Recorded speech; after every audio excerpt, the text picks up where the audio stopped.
So whilst that is setting, we're going to talk blush. So I'm going to use the Charlotte Tilbury again. She's very well loved Pillow Talk, and I'm just going to put that again on the back of my hand. Take a By Georgina brush again. So this is the numbered 5. So this, as you can see, is very similar. So it's still small, it's domed, so it will help with the blend, and it is also very precise. So what I'm going to do is I'm going to take that blusher and I'm going to tap, tap, tap, tap, tap, tap, tap, tap, tap, exactly like we did with the contour to get that even spread on the bristles. And we're going to do the same thing, just a little bit higher up. So we're just going to start just where the temple meets the cheekbone, just above where we placed our contour before or bronzer before. And we're going to follow down the exact same path. Hairline, corner of the eye, and back. And get it nice and blended. Keep looking up. And there we go. So we're just going to keep repeating on both sides, creating layers, both with products and with colour.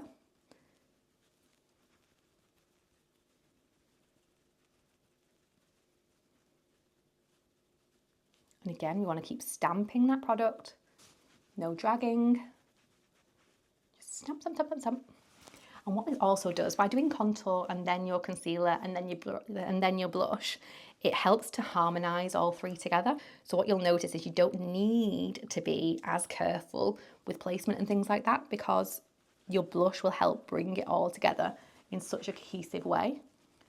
Again, work smarter, not harder. It's really helpful. Because I like a little bit more colour, I'm going to take this from my Made by Mitchell palette.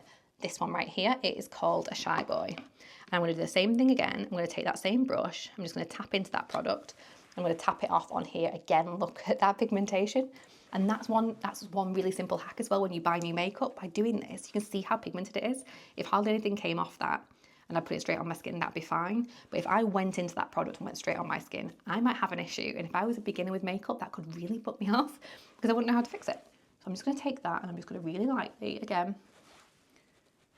bounce over the top. And even by doing that, can you see how much pigment is coming off this? Even though I've already tapped it off, I went in it once and I tapped it off on the lid and it still is pigmented. So what we're going to do now, because it is so pigmented, I'm going to take that brush from before and I'm just going to tap over the top. And we're just going to use that brush as our secret hack. And there we go, all blended. That's why you never get rid of your brushes through the makeup process, because you never know when you're going to need them. Your foundation brush can be your saviour when it comes to blending. This that we used earlier has just saved me from that pigmentation mess.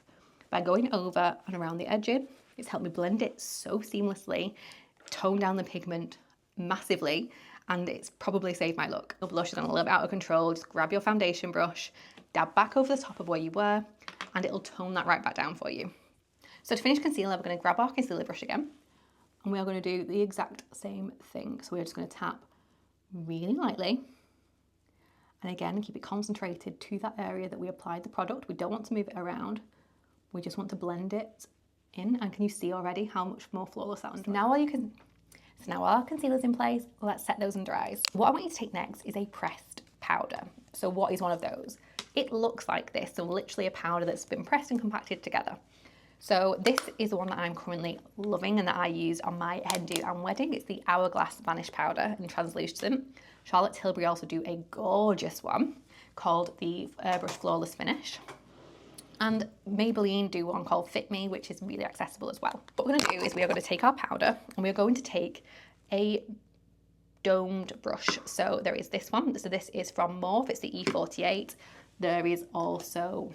it could look like this, again, from Morphe, the Morphe 433 brush, or you could even grab a Real Techniques brush. They're really good for this. I don't know what they're called. I think they're 402 brush. It's just little and it's like this.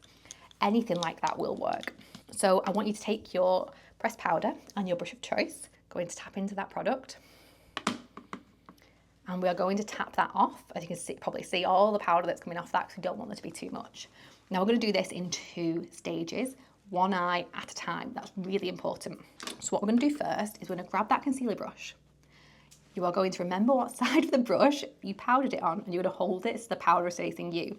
I know, sounds crazy. It'll make sense in a sec. With the concealer brush, I want you to look up And on that first eye, you are going to tap, tap, tap, tap, tap, tap, tap, all underneath, taking all that excess product away from those fine lines and blending it out.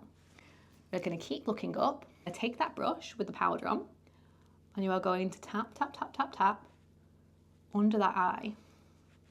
I know it sounds crazy, but there is method in the madness. So already you can see what a difference that's made. It's huge. The reason I do it in those stages and it looks a little bit weird is because if you are moving your eyes around and your face is quite expressive, you have lines and creams will move and they will settle into them. By looking up and tapping that concealer out and then staying looking up and applying that powder, you are applying the powder to a smooth canvas rather than applying the powder into your creases. Trust me, as soon as your eyes go down, if you talk, smile, breathe, those lines may come back. Not always, but sometimes they do. So if you want a flawless under eye, that is my biggest hack. One eye at a time. Let's do it again. So tap into your powder, tap it off, keep it facing you so you know exactly what side to use. Look up, tap, tap, tap, tap, tap, tap, tap. All under that eye. Keep looking up. Take your powder and again, tap, tap, tap, tap, tap. I start about here, up, out, and back again. Just in that triangular area, just there. And that's your under eyes set. That's it.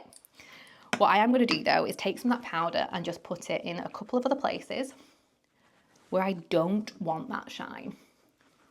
Or for me, with combination skin, I know that around here, around my mouth, centre of my forehead, I will produce more oils there throughout the day.